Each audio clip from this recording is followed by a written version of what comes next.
Je m'appelle Samy, mon épouse Amélie, Fiona est là avec nous également, c'est une jeune en feu pour Jésus, alléluia. Et voilà, elle va vous partager une partie de son témoignage tout à l'heure. Voilà, je lui ai demandé de venir.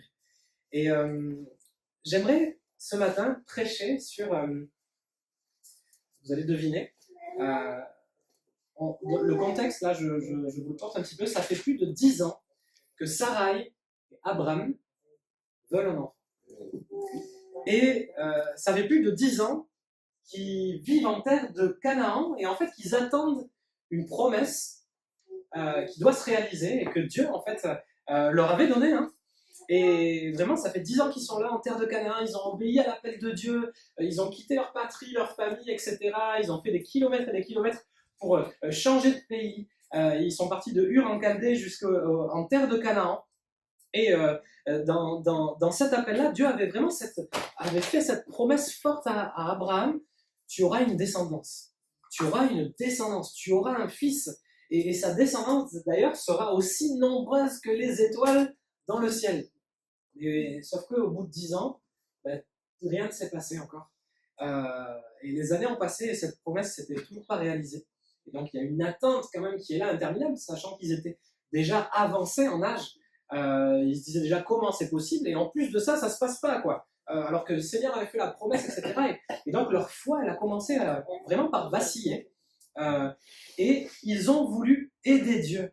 Je ne sais pas si vous connaissez cette expression, hein, mais ils ont voulu aider Dieu, venir en aide au Seigneur, parce que peut-être que dans son plan, le Seigneur aurait vraiment besoin de nous, dans ce qu'on... On ne sait jamais, peut-être que Dieu ne saurait pas faire les choses toute seule. Donc ils ont voulu vraiment aider Dieu pour que le plan se concrétise. Et donc ils ont cherché un petit peu à accélérer les choses et à forcer finalement l'accomplissement de la promesse par leurs propres moyens humains.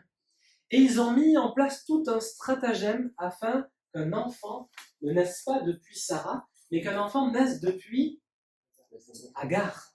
C'est sur Agar que je vais prêcher ce matin. La servante de Sarai, en fait. Vous savez qu'à l'époque, cette coutume, c'était une coutume, en fait. Cette pratique-là, c'était culturellement accepté. Le fait que quand un couple vivait la stérilité, alors on prenait une servante et le mari couchait avec la servante afin qu'une descendance lui soit donnée. Et cette descendance n'appartiendrait pas à cette servante, mais à la femme du mari de base. Vous voyez ce que je veux dire? Donc à Sarah en l'occurrence. Et donc, même si ce plan-là, c'était quelque chose de courant, hein, en fait, c'est même sur les codes, les plus anciennes lois babyloniennes de l'époque, etc. À cette époque-là, biblique, c'était ce que les hommes faisaient. Mais même si c'était ce que les hommes faisaient, c'était pas le plan de Dieu. Ce n'était pas le plan de Dieu. Et à chaque fois qu'on sort du plan de Dieu, à chaque fois qu'on n'est pas dans son plan, il y a des douleurs qui sont là.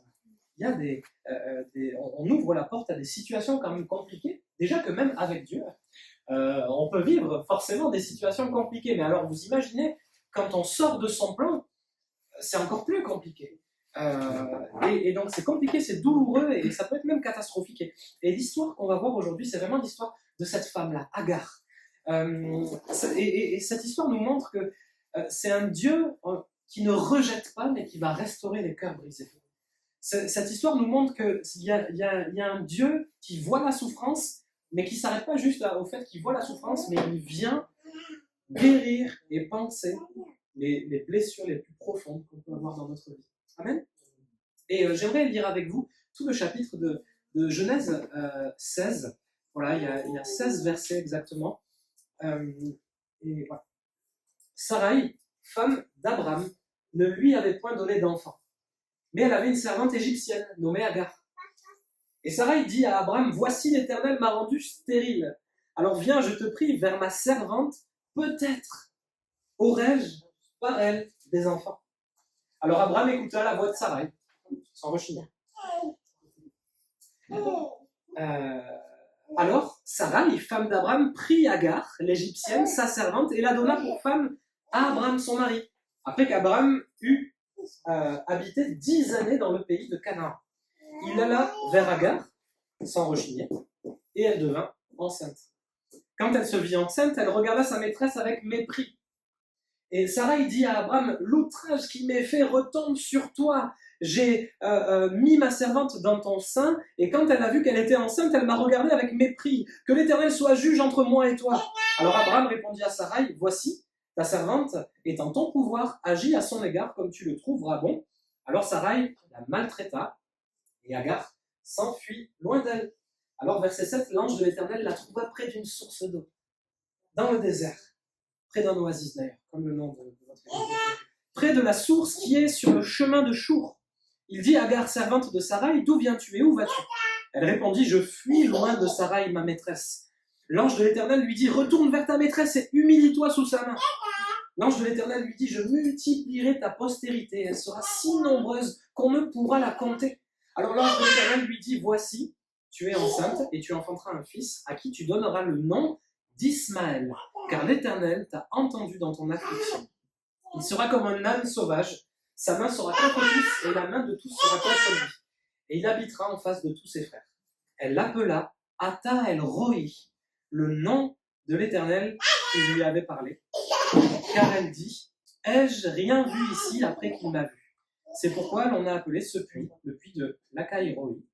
Il est entre Kadès et Bared, dernier verset. Agar enfanta un fils à Abraham, et Abraham donna le nom d'Ismaël au fils qu'Agar lui enfanta. Abraham était âgé de 86 ans lorsque Agar enfanta Ismaël à Abraham. Amen. Amen. Quelle histoire! En quelques versets, quelle histoire qui est là. Et le titre de mon message aujourd'hui, c'est Agar et le Dieu qui voit. Alors, on va afficher Agar et le Dieu qui voit. Agar a fait cette expérience avec Dieu à ce moment-là, du Dieu qui voit. Elle va l'appeler comme ça, Ata El Roi. Tu es le Dieu qui voit, c'est toi le Dieu qui voit. Et je suis convaincu qu'au travers de cette histoire aujourd'hui, ce matin, Dieu qui nous voit a un message pour nous justement. Et au cœur même du désert, j'aimerais te dire aujourd'hui, Dieu te voit. Au cœur même de ton désert, Dieu te voit. Il y a une oasis dans le désert qui est là. Et mon premier point, c'est Dieu voit ce que les autres ne voient pas. Dieu voit ce que les autres ne voient pas. Dieu voit les personnes que personne ne regarde. Dieu voit les personnes que, peut-être des personnes méprisées, des personnes marginales, des personnes mises de côté. Dieu a le regard sur chacun de nous, sur chaque personne dans le monde entier. Et en fait, on sait que Dieu ne regarde pas l'apparence, Dieu ne regarde pas ce qui frappe les yeux, mais Dieu regarde au cœur. Dieu regarde, Dieu voit ce que les autres ne voient pas. Dieu a un regard sur nous, et le regard de mon frère, de ma sœur, ou le regard d'un homme, d'une femme qui va poser le regard sur ma vie ne va pas être le même que Dieu va poser sur ma vie. Parce que Dieu me regarde au-delà de mon apparence, au-delà de ce qui frappe les yeux. Dieu regarde à mon cœur. Dieu regarde à mes intentions. Dieu regarde à ce qu'il y a au plus profond de moi. Et pour revenir sur Agar, qui était cette femme? Cette femme, Agar, c'était une esclave égyptienne, voilà, qui était en train de faire demi-tour à ce moment-là. Elle a voulu rentrer en Égypte à cause du fait que Sarah l'a maltraitée. Elle a voulu retourner en arrière et finalement fuir Sarah et retourner auprès des siens en Égypte. Son nom, Agar, signifie littéralement étrangère. Ça signifie celle qui séjourne, qui est de passage. Et son nom montre d'ailleurs bien finalement une partie de sa destinée. Et à ce moment-là, Agar, elle est maltraitée, elle est affligée, elle est en plein désert, elle est seule, elle est enceinte. Agar est enceinte à ce moment-là, en plein désert, seule, il n'y a personne, à part le bébé qui est dans son ventre, il n'y a personne pour l'aider. Et elle est toute seule dans son épreuve. Et cette Agar, qui devait être la solution, en fait, finalement, d'après le plan humain, bien entendu, de Sarah et Abraham, cette Agar qui devait être la solution humaine de Sarai s'est retrouvée en fait être le problème de Sarai. Finalement, ce n'est plus la solution, mais maintenant c'est devenu mon problème, cette femme. Et alors elle va s'énerver, Sarai, une femme de caractère, tout avait fonctionné comme sur des roulettes jusqu'à présent. Hein. Agar était enceinte, hein, mais à ce moment précis, elle a eu du mépris pour sa maîtresse. Et en fait, c'est vrai que dans la culture encore de l'époque, avoir un enfant, c'était une bénédiction. avoir un enfant, c'était une bénédiction divine. Alors même quand on était égyptien, c'était une bénédiction des dieux. Dans la coutume de l'époque, dans les coutumes de l'époque, c'était quand même quelque chose de très favorable d'avoir un enfant. Tu étais bien vu, c'était très considéré, c'était vraiment la classe d'avoir un enfant. Et t'étais bien vu socialement. Donc Agar, en fait, elle a monté un petit peu, elle est passée entre guillemets d'esclave, mais à esclave. Euh, et enceinte de l'enfant d'Abraham, quand même. C'est pas rien, hein. Bon, c'était Abraham encore, c'était pas encore Abraham à ce moment-là. Mais c'est pas rien, quand même. Elle portait l'enfant de son maître. Et à l'opposé, en fait, on disait que justement, celui ou celle qui n'a pas d'enfant, qui avait vraiment, qui vivait une stérilité dans sa vie, c'était comme s'ils étaient sous l'emprise d'une malédiction, une punition de la part de Dieu. Et c'était vu comme ça à l'époque. Dans les coutumes de l'époque, il y avait un réel poids à ce sujet qui était là. Et donc, vous voyez, quand Agar a commencé à être enceinte, ben oui, elle a méprisé sa maîtresse. Elle a méprisé, elle s'est vue socialement comme un petit peu grandir, quoi. Et elle a méprisé Sarah. Et alors qu'elle a méprisé Sarah, ben Sarah l'a maltraitée. Alors on ne sait pas ce qu'elle lui a dit, on ne sait pas ce qu'elle lui a fait. Peut-être c'est des paroles, peut-être c'est je sais pas, hein, peut-être c'est des coups, j'en ai aucune idée. Elle a maltraité. Le texte nous dit qu'elle a maltraité. Quand on voit même dans l'hébreu, le mot nous donne plusieurs autres mots synonymes de violence, vraiment. Et donc, elle a maltraité, et Agar, elle n'a pas pu rester là. Agar était quand même enceinte, elle n'a pas pu rester là. Elle s'est dit, pour ma vie, pour ma protection, je ne peux pas rester là. Même si, voilà, j'ai méprisé, sûrement que c'est quand même par ma faute qu'elle elle me maltraite aujourd'hui, etc. Mais elle a dû fuir dans le désert, toute seule et enceinte. Et souvent on dit, quand on regarde ce texte, que Sarah, elle a un sacré caractère. Et qu'elle a été violente dans ses agissements, dans ses propos. Et c'est vrai. Voilà. Mais ce qu'elle a fait subir à Agar, je vous pose la question aujourd'hui, ce qu'elle a fait subir à Agar, ne serait-il pas la conséquence du fardeau, du poids de la stérilité qu'elle avait sur sa vie? Est-ce que ce qu'elle a fait subir à Agar n'est pas la conséquence de ce fardeau qu'elle portait finalement depuis des années? Comment on fait quand on porte un fardeau? Comment on gère les choses? Des fois, il y a des personnes, on va poser une question à quelqu'un, ça va, comment tu vas? La personne va bien réagir. On va poser la question à une autre personne, ça va, comment tu vas? La personne va peut-être s'énerver, va être sous tension, mais parce qu'on ne connaît pas le poids que cette personne va vivre intérieurement. Seul Dieu connaît. Seul Dieu connaît. Et ne serait-il pas la conséquence de ce poids, de la stérilité qu'elle portait depuis toujours, peut-être à travers des regards, des critiques qui étaient là? Je vous le disais, dans les coutumes de l'époque, c'était vu comme une malédiction, une punition de Dieu, de ne pas avoir d'enfant. Peut-être avait-elle subi de la moquerie. Et son mari, voilà, Abraham avait reçu dans sa vieillesse, quand même, je pense qu'il avait plus de 70 ans quand il a eu l'appel de Dieu déjà. Et dans sa vieillesse, oui, tu auras un enfant. Et là, ça fait 10 ans qu'ils sont en terre de Canaan. Et il n'y a toujours pas d'enfant. Bon, je ne vous parle pas de tous les mécanismes physiologiques, etc. Mais ça commence à faire tard, Seigneur. Comment on va faire? Physiologiquement, c'était impossible. Et là, Sarah, elle va dire au verset 2, peut-être par Agar, j'aurai un enfant, peut-être. Ça montre, ce peut-être, ça montre tout le désespoir de Sarai à ce moment-là. Ça montre tout son désespoir et même, en fait, finalement aussi son incrédulité. Parce que c'est par incrédulité qu'elle a mis en place tout ce stratagème. Le fait qu'elle ne croyait plus en la promesse que Dieu avait donnée. Et dans cette histoire, vous voyez aussi Abraham, je ne sais pas vous, mais moi je vois un gars passif. Abraham, à ce moment-là, hé chérie, j'ai une idée. Écoute, on n'a pas d'enfant, mais on a une servante. Alors j'ai une superbe idée, tu vas aller coucher avec la servante, comme ça, ben, peut-être en fait j'aurai un enfant par elle. Et le mari dit ok, pas trop mal, pas trop mauvaise idée hein, quand même. Et ça fait penser un petit peu à Adam et Ève. Ève apporte le fruit à Adam, et Adam dit oh, c'est pas mal ça même ce fruit. Hein.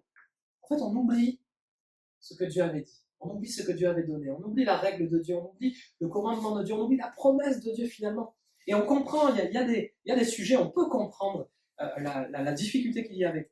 Mais Abraham est passif à ce moment-là. Et à un moment donné, donc, lorsque Agar vient mépriser Sarai, elle vient devant son mari qui doit la protéger, prendre sa place d'homme et de chef du foyer. Et elle lui dit, l'outrage qui m'est fait retombe sur toi, ta servante, enfin, la servante m'a méprisé, etc. Que l'Éternel soit juge entre toi et moi. Et le mari lui dit, Abraham lui dit, non mais vas-y en fait, tu peux y aller au-devant d'elle, tu as toute la légitimité de le faire, ne t'inquiète pas, je te laisse y aller. Moi je trouve qu'il a laissé seul sa femme. Je trouve qu'il a laissé toute seule à ce moment-là. Mais ce comportement également, je ne suis pas psychologue moi, mais ce comportement d'Abraham ne reflète-t-il pas également finalement le poids aussi d'un fardeau qui est là depuis des années?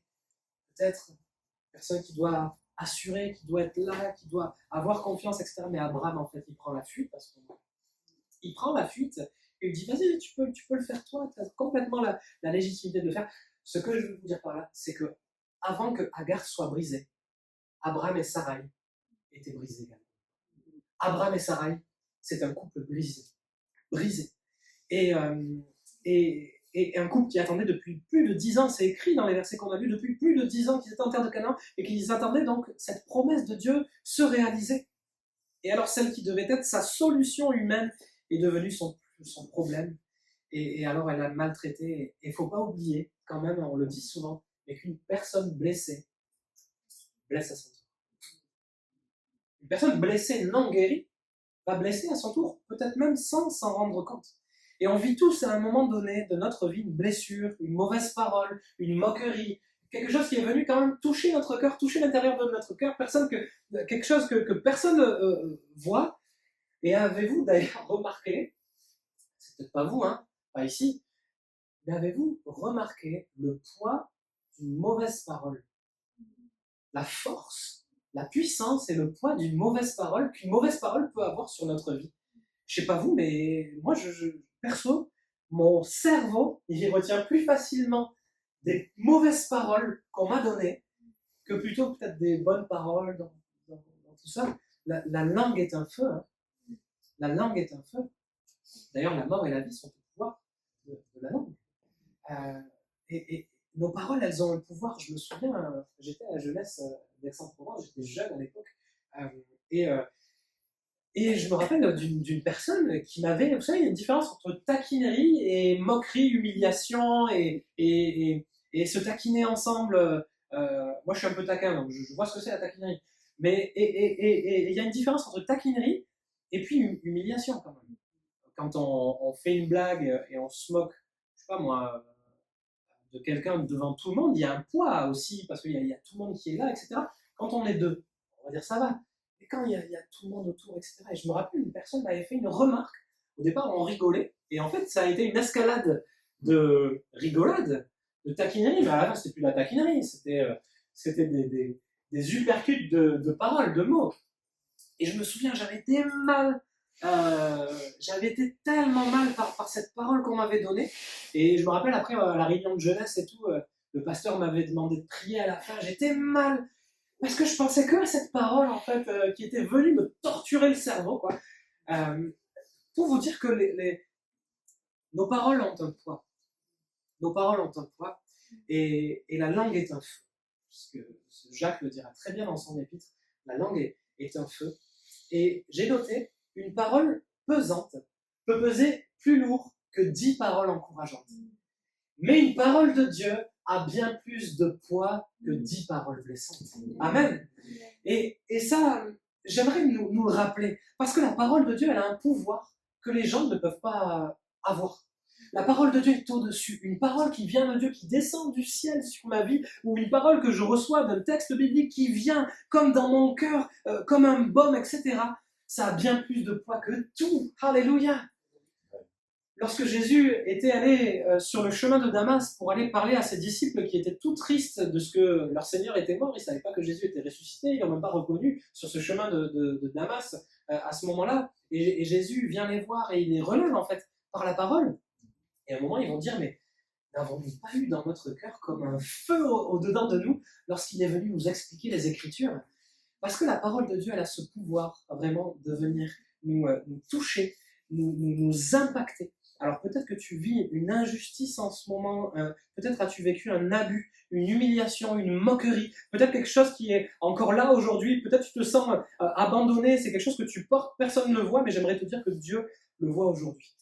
Dieu n'est pas insensible à nos souffrances, à nos humiliations. Rien n'est invisible aux yeux de Dieu. Et il voit ce que les autres ne voient pas et il prépare un chemin pour ta vie. Et j'aimerais, du coup, préparer le chemin à Fiona maintenant, voilà, pour qu'elle puisse raconter son témoignage. Voilà, en quelques minutes.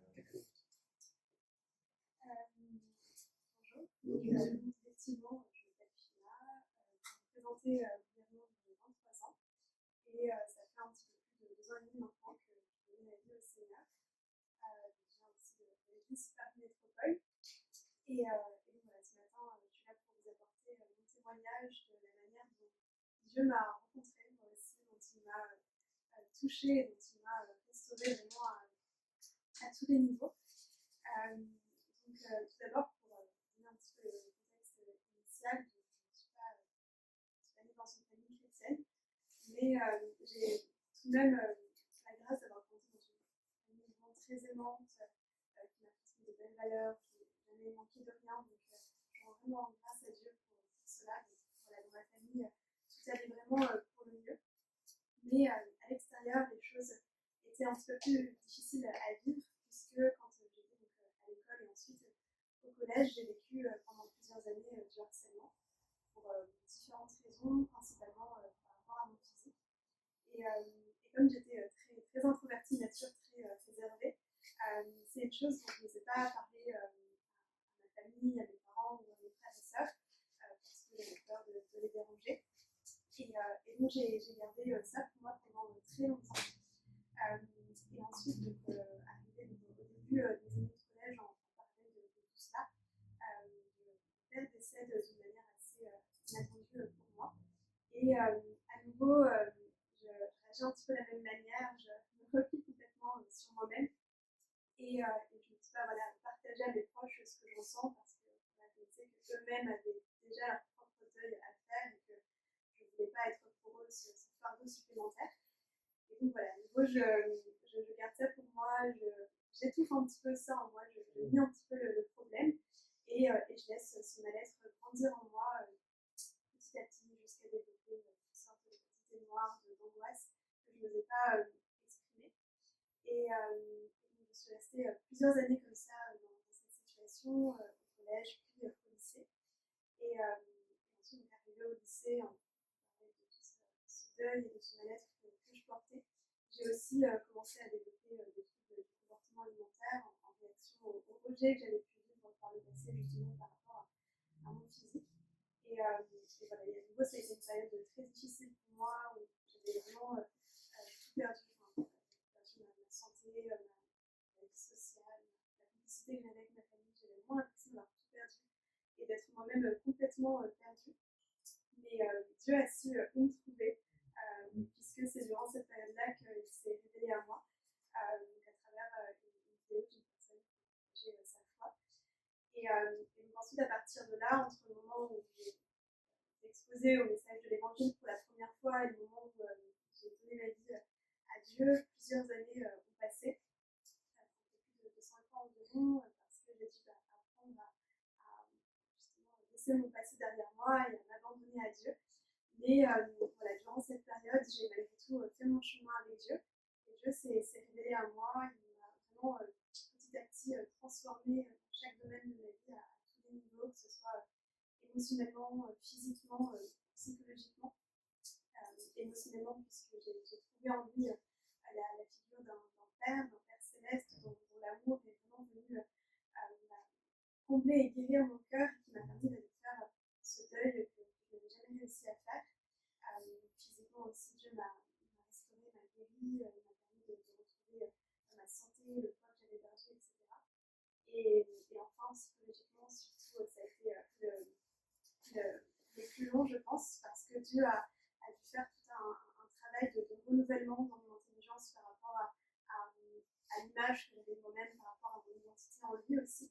Et à travers sa parole, à travers le psaume 139 notamment, il m'a fait comprendre qu'à ses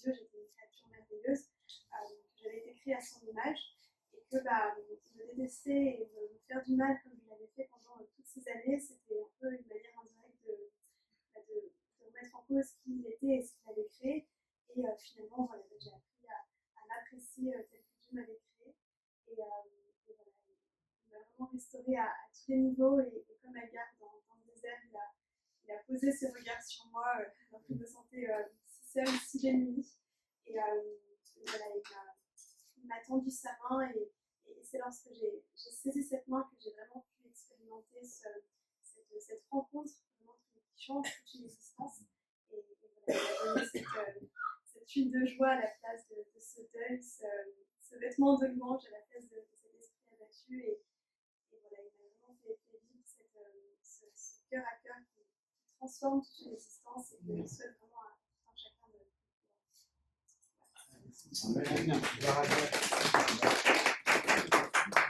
Gloire à Dieu. Merci Seigneur pour ce qu'il fait dans la vie. Ce qu'il a fait dans la vie de Fiona, dans la vie d'Agar, il le fait encore aujourd'hui. Amen. Et merci Seigneur pour ce qu'il fait. Et justement, son témoignage est tellement en rapport avec ce que Agar aussi, finalement, d'une certaine manière, avait vécu aussi. Et alors, Agar va aller en plein désert et puis elle ne va pas vers Dieu, mais Dieu vient à elle. Dieu vient à elle. Dieu vient à elle. Elle va faire la rencontre de l'ange de l'Éternel. L'ange de l'Éternel, c'est pas un ange quelconque. L'ange de l'Éternel, à vrai dire, c'est même pas vraiment un ange. L'ange de l'Éternel, c'est un messager. C'est pas un archange, c'est pas tout ça. L'ange de l'Éternel la trouva près d'une source d'eau dans le désert, près de la source qui est sur le chemin de Chour, qui est l'Égypte. Il dit, Agar, servante de Sarai, c'est un ange qui la connaît. D'où viens-tu? Où vas-tu? Elle répondit, je fuis loin de Sarai. Et elle va faire cette rencontre avec l'ange de l'Éternel. Vous savez que tous les hommes de Dieu, tous les prophètes, tous les disciples qui ont vu leur vie changer à un moment donné, il y a toujours eu une rencontre avec Dieu. Toujours eu une rencontre. Et là, mon deuxième point, c'est Dieu voit le chemin, en fait, de notre guérison. À travers cette rencontre, Dieu voit le chemin de notre guérison, le chemin de notre restauration. Et qui est cet ange-là? La grande majorité des théologiens sont tous d'accord pour dire qu'il s'agit ici d'une véritable théophanie, une apparition de Dieu, une apparition de Jésus-Christ, une Christophanie avant même son incarnation ici. Et vous voyez ici, cet ange connaît le nom, il connaît la position, ça aurait pu être juste un messager, mais quel ange a le pouvoir de dire à Agar, je multiplierai ta postérité? Aucun ange ne peut le dire si ce n'est Dieu lui-même, si ce n'est Jésus-Christ. Et je multiplierai ta postérité, et elle sera si nombreuse qu'on ne pourra la compter. D'ailleurs, j'ai comparé, j'ai regardé, lorsque l'ange Gabriel vient voir Marie, il prend pas il prend vraiment le rôle d'un messager, et il parle pas en disant je. Vous voyez ce que je veux dire? Là, c'est l'ange de l'Éternel dit je multiplierai ta postérité. Donc ici, en fait, il s'agit véritablement, je ne peux pas entrer dans tous les détails, mais d'une rencontre avec Jésus, une rencontre avec le Dieu des cieux, une rencontre, elle va le dire, elle appela Ata El Roi, le nom de l'Éternel qui lui avait parlé. Elle a parlé avec Dieu à ce moment-là. Et c'est tellement extraordinaire que Dieu vient voir une femme que peut-être les gens ont mise de côté, cette femme esclave qui était là au service d'Abraham et Sarah. Mais Dieu a le regard posé sur chacun de nous. Verset 8. Agar, servante de Sarai, d'où viens-tu? Où vas-tu? Je fuis loin de Sarai, ma maîtresse. Et l'ange de l'Éternel lui dit, retourne vers ta maîtresse et humilie-toi sous sa main. Alors ça, je vous avoue, c'est pas forcément ce qu'on a envie d'entendre quand il se passe quelque chose comme ça. Mais Dieu connaît le chemin qui est bon pour nous. Le chemin qu'a vécu Agar n'est pas forcément le chemin qui va être le même pour chacun. Mais Dieu savait qu'une femme seule, enceinte, dans un désert, ça ne lui donnait pas trop de chance. Hein. Dieu connaissait le chemin aussi pour sa protection. Il fallait qu'elle revienne et qu'elle s'humilie aussi, parce que de toute façon, elle a quand même méprisé Sarah. Il fallait qu'elle revienne, il fallait qu'elle se repente et qu'elle dise « Ok, Seigneur, je te fais confiance. Et je viens me repentir devant Sarah. » Et au final, cette repentance allait lui offrir à nouveau cette protection qu'il y avait avec Abraham et avec Sarah, je veux dire. Voilà, donc l'ange de l'Éternel va lui dire à un moment donné aussi, voici tu es enceinte et tu enfanteras un fils. Ça peut faire penser à ce que Marie recevra aussi. Et voici, tu es enceinte et tu enfanteras un fils à qui tu donneras le nom d'Ismaël. Son nom est prévu.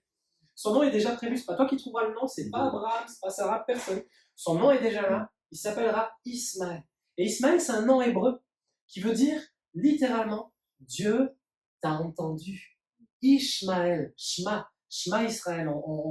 On entend, écoute Israël, entend Israël, Shema Israël. Et donc c'est Ishmaël. Dieu a entendu. Pour dire en fait que à chaque fois que tu regarderas ton fils, tu n'oublieras jamais cet épisode que tu as vécu avec moi, parce que je t'ai entendu dans ton affliction. Je t'ai entendu là où tu étais. Je suis venu te chercher là où tu étais. Tu n'oublieras jamais, à chaque fois que tu regarderas ton fils dans les yeux, à chaque fois que tu l'appelleras Ishmaël, Dieu t'a entendu dans ton affliction, dans ton désert. Dieu t'a entendu. Alléluia. Et donc l'expérience qu'elle a vécue avec Dieu est gravée dans le nom de son fils. Et je crois qu'il n'y a rien de plus rassurant, de plus encourageant de parler avec quelqu'un qui nous comprend. J'ai raison ou j'ai raison? C'est vrai, parce qu'il n'y a rien de plus encourageant. Et à ce moment-là, l'ange de l'Éternel, Dieu lui-même, comprend Agar.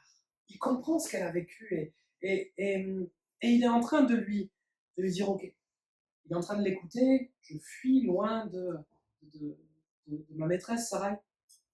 Et il lui dit mais écoute, j'ai un chemin pour toi. Il faut que tu retournes là. Ça va t'assurer protection. Ça va t'assurer aussi, j'ai une promesse. On va avoir une promesse, parce que finalement, dans son sein, c'est quand même la semence d'Abraham, si je peux dire. C'est quand même le fruit d'Abraham. C'est le fils d'Abraham qui est dans son ventre. Et donc, Dieu a une promesse aussi pour elle, pour sa postérité. Et on le sait, et encore sans rentrer dans tous les détails, mais Ismaël va devenir l'ancêtre des tribus arabes anciennes. Et ça va être Ismaël et ça va être Isaac, les demi-frères finalement, et Isaac qui sera l'ancêtre de tous les Juifs. Et vraiment, c'est le ministère de Jésus de guérir ceux qui ont le cœur brisé. L'Esprit du Seigneur est sur moi, parce qu'il m'a oint pour annoncer une bonne nouvelle aux pauvres. Il m'a envoyé pour guérir ceux qui ont le cœur brisé. Ça, c'est vraiment l'œuvre de Jésus. Donc, merci Seigneur pour ce que Jésus peut faire dans les vies et à travers cette rencontre. Ça fait encore penser, je vais pas y aller ce matin, mais ça fait penser aussi à cette femme samaritaine que Jésus est venu voir, finalement aussi pareil, autour d'un puits, autour d'une source. Et cette femme fuyait les autres à cause de son péché, sa culpabilité, elle avait 5 maris, le mari, enfin la personne avec qui elle était n'était pas son mari, etc. Mais Jésus va la voir et il va la restaurer, il va la guérir, il va guérir son cœur. Alors qu'elle fuyait également, qu'elle allait en plein midi aller puiser de l'eau à cause sûrement de la honte, de la culpabilité, à cause de son péché, Dieu va parler avec elle, Jésus va changer sa vie et va la restaurer. Mon dernier point, et je conclue avec ça, c'est Dieu voit nos déserts et il fait naître sa promesse. Dieu voit nos déserts. Dieu voit ce qu'on vit. Dieu sait mieux que notre mari, que notre épouse, que nos parents, que nos enfants. Dieu sait mieux que tout ce que nous vivons à l'intérieur de nous. Et le désert, c'est pas un problème pour Dieu. Peut-être même le désert, c'est l'endroit finalement où il nous parle. C'est écrit dans la parole, je l'attirerai au désert et je parlerai à son cœur. Et en l'occurrence, c'est dans ce désert, à l'ombre d'une oasis, qu'elle recevra cette véritable promesse de Dieu. Ishmaël, je ferai de toi aussi une postérité. Et du coup, en voyant ça, elle appela l'ange de l'Éternel, elle appela ce Dieu qu'elle avait vu, Ata El Roi. Et ça, c'est quelque chose d'extrêmement fort. Ata El Roi, c'est le Dieu qui voit. Et est-ce qu'on peut afficher le verset? Elle appela Ata El Roi, le nom de l'Éternel qui lui avait parlé, car elle dit, donc ça c'est du vieux français, ai-je rien vu ici après qu'il m'a vu? Ça veut dire littéralement, la version Sommer le traduit comme ça, ai-je réellement vu ici même le Dieu qui m'a vu? Le Dieu qui me voit? Est-ce que moi j'ai vu le Dieu qui m'a vu? C'est une sorte de jeu de mots. Ai-je réellement vu ici le Dieu qui me voit? Waouh! Ata El Roi, tu es le Dieu qui voit. Agar, cette femme délaissée, va vivre une expérience avec Dieu et va lui donner un nom qui va correspondre à l'expérience qu'on a vécue. Parce que j'ai noté toutes les facettes de Jésus ne se découvre qu'au travers des expériences que nous pouvons vivre avec lui. Il y a une différence entre savoir que Jésus est Adonai Jireh, comme Abraham va le dire, etc. Il y a une différence entre le savoir avec notre tête et l'expérimenter. À chaque fois qu'on va donner un nom à Dieu dans la parole de Dieu, c'est parce que les hommes de Dieu ont fait l'expérience, une véritable expérience avec lui. Et Dieu veut faire une expérience avec chacun d'entre nous. Dieu veut vraiment nous toucher. Voilà, Dieu sera appelé El Shaddai parce qu'il va donner un fils à Abraham. C'est le Dieu Tout-Puissant. Abraham avait 99 ans quand c'est arrivé. Et Sarah, 90. Qui peut faire ça? Le Dieu des cieux, El Shaddai. Le Dieu Tout-Puissant. Et Adonai Jireh aussi, le Dieu qui pourvoit. C'est parce que Dieu a pourvu aussi au sacrifice, alors qu'Abraham avait préparé Isaac, selon ce que Dieu avait dit. Mais voilà, il y a une différence entre savoir et expérimenter. Et voilà, Dieu connaît tout. Ses yeux sont partout, il parcourt la terre, il connaît nos vies mieux que nous-mêmes. Il observe tout le monde. Il sait tout, on ne peut pas fuir loin de sa présence. David dira, où irai-je loin de ton esprit? Où fuirai-je loin de ta face? Si je monte aux cieux, tu y es. Si je me couche au séjour des morts, t'y voilà. En fait, Dieu est partout. Dieu connaît tout. Dieu connaît le chemin pour notre vie. Dieu connaît le chemin de ta restauration, le chemin de ta guérison. Et même lorsque, à un moment donné, Nathanaël va dire, mais peut-il venir quelque chose de bon de Nazareth? Philippe va lui dire, viens et vois. Et alors, Jésus voit Nathanaël dans les évangiles et il va lui dire, waouh, voici un homme en qui il n'y a point de fraude. Et Nathanaël, il va dire, oh, mais d'où est-ce que tu sais ça? Et Jésus va lui répondre, lorsque tu es sous le figuier, je t'ai vu. Et là, pof! Nathanaël, il se dit, quoi? Ata El Roi, tu es le Dieu qui voit. Il avait expérimenté ça avec Jésus. Il va lui dire, mais tu es le Fils de Dieu. C'est la première fois d'ailleurs à ce moment-là. Tu es le Fils de Dieu, tu es le roi d'Israël. Waouh! Donc Agar, verset 15, elle enfanta un fils à Abraham, et Abraham donna le nom d'Ismaël au fils qu'Agar lui enfanta. Agar est retournée dans la maison de ses maîtres. Et si elle est retournée dans la maison de ses maîtres, c'est parce qu'elle a cru à la parole que Dieu lui avait donnée. Et qu'elle a obéi à cette parole, à cette promesse qui était là. Dieu connaît tellement mieux que nous les chemins par lesquels nous devons passer. Il connaît tellement mieux que nous. Jésus restaure les cœurs brisés. Si on peut juste afficher la vidéo d'une minute là. Pour dire que Dieu restaure. Dieu restaure les cœurs brisés.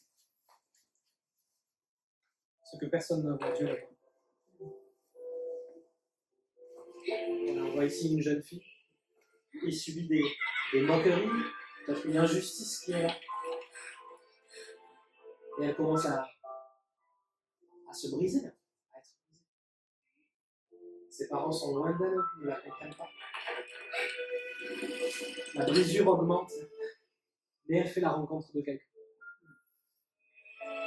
D'un homme qui lui offre un cadeau, un amour surnaturel. Et qui vient la guérir. Jésus restaure les cœurs brisés.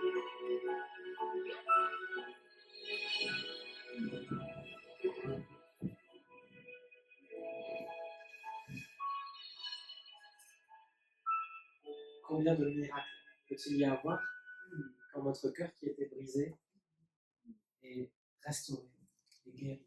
Et waouh, je crois véritablement que Jésus restaure les cœurs brisés, comme cette dernière image. Jésus restaure les cœurs brisés. Ce qu'il a fait pour Agar, il peut le faire pour toi, il peut le faire pour moi, il peut le faire pour nous, il peut le faire pour les gens de ta famille. Alors j'aimerais juste qu'on puisse prier ensemble et que Dieu puisse agir en nous vraiment selon sa volonté, selon le chemin qu'il souhaite pour nos vies. Je crois que Dieu veut opérer en nous véritablement cette œuvre de restauration. Il veut la mener jusqu'au bout. Et je ne sais pas ce que tu as vécu, mais moi, aujourd'hui, ce matin, je suis venu te dire que Dieu est un Dieu qui restaure les cœurs brisés. Jésus veut restaurer ton cœur. Jésus veut toucher ton cœur. Et l'Éternel est près de ceux qui ont le cœur brisé. L'Éternel est près de ta vie aujourd'hui. L'Éternel est près de toi maintenant. Il demeure ici en ce lieu. Et Seigneur, je prie, mon Dieu, pour que tu puisses guérir les cœurs brisés. Seigneur, ça fait partie de ton ministère. L'Esprit du Seigneur est sur toi, Jésus. Parce que tu as été oint pour apporter une bonne nouvelle aux pauvres. Tu as été oint, Seigneur mon Dieu, pour guérir ceux qui ont le cœur brisé, mon Dieu. Oui, tu as été oint pour ça. Tu as la puissance pour ça. Tu as le pouvoir de ça, Seigneur mon Dieu. Oh Seigneur, je prie de faire entrer dans ton chemin peut-être tous ceux et celles parmi nous, Seigneur, qui ont besoin de vivre un chemin de guérison. Seigneur, et c'est vrai que ça ne se passe pas toujours comme ça en un claquement de doigts, mais je crois, Seigneur mon Dieu, qu'il y a un chemin qui est prévu pour chacun de nous, un chemin de guérison, un chemin de restauration, mon Dieu. Tu es tellement bon. Tu veux nous mener au large parfois, Seigneur mon Dieu. Des fois même, c'est conduit que tu nous attires au désert pour parler à notre cœur. Et Seigneur, je prie vraiment, Jésus, accomplis ton ministère au milieu de nous ce matin. Accomplis ton ministère au milieu de nous. L'Esprit du Seigneur est sur toi, Jésus, parce que tu as été loin pour guérir ceux qui ont le cœur brisé. Et lorsque tu vas même donner cette parole, Seigneur, tu vas dire cette parole que vous avez entendue est désormais accomplie. Seigneur, merci pour ton sacrifice à la croix. Aujourd'hui, tous nos péchés, mais également tout ce que nous avons pu subir dans notre vie, comme moquerie, injure, critique, Seigneur, harcèlement. Seigneur, on peut venir les déposer à la croix aujourd'hui, Seigneur mon Dieu. Et je prie, Seigneur mon Dieu, pour que chacun puisse déposer à la croix, repartir de ce lieu en ayant déposé à la croix tout ce qui vient lui faire la guerre, Seigneur mon Dieu. Tout ce qui vient lui peser, tout ce qui vient peut-être lui faire du mal. Ô combien parfois une parole a un pouvoir, une mauvaise parole a un pouvoir néfaste dans notre vie. Seigneur, alors je prie pour que chacun puisse être libre et se libérer d'un poids qui a été mis sur sa vie, Seigneur mon Dieu. Vraiment, Seigneur mon Dieu, tu es venu guérir les cœurs brisés. L'Éternel est mon berger, je ne manquerai de rien. Il me conduira dans les verts pâturages. Il va restaurer mon âme. Tu restaures notre âme, Seigneur mon Dieu, et je prie que tu puisses restaurer l'âme de celui qui a besoin de toi, de celle qui a besoin de toi. Seigneur, ici dans ce lieu, mais également dans nos familles, également dans nos proches, autour de nous, les personnes que nous connaissons, Seigneur, qui ont besoin de toi. Je sais que la prière du juste a une grande efficacité, que nos prières ont un impact auprès de nos familles, auprès de nos proches, Seigneur mon Dieu, auprès même peut-être de nos voisins. Je prie, Seigneur mon Dieu, vraiment, que tu puisses agir comme tu as agi dans la vie d'Agar, comme tu as agi dans la vie de Fiona, comme tu as agi dans nos propres vies. Continue d'agir encore, Seigneur. Amen. Alléluia, viens le faire, mon Dieu. Amen. Tu es tellement bon, tu es tellement grand, Seigneur, mon Dieu. Merci pour ce que tu fais. Oh, Seigneur, tu veux vraiment nous faire entrer dans de verts pâturages, dans le repos, dans le repos. Venez à moi, vous tous qui êtes chargés et fatigués, et tu diras, Seigneur, je vous donnerai du repos. Je vous donnerai du repos. Alors je prie, Seigneur mon Dieu, d'accorder ton repos à celui qui vient à toi, celui qui répond à ton appel aujourd'hui. Parce que tu es un Dieu grand, glorieux. Tu es Ata El Roi, le Dieu qui voit. Le Dieu qui nous voit dans nos détresses, dans nos déserts. Le Dieu qui voit aussi le chemin de notre avenir, le chemin de notre restauration, de notre guérison. Le chemin même de notre réparation, Seigneur mon Dieu. Tu vois, tu connais toutes choses, Seigneur mon Dieu, et tu transformes nos déserts en promesses, en source de vie, Seigneur mon Dieu. Merci Jésus pour ta parole, qu'elle puisse entrer et faire son œuvre dans les vies. C'est en ton nom que nous prions, Jésus.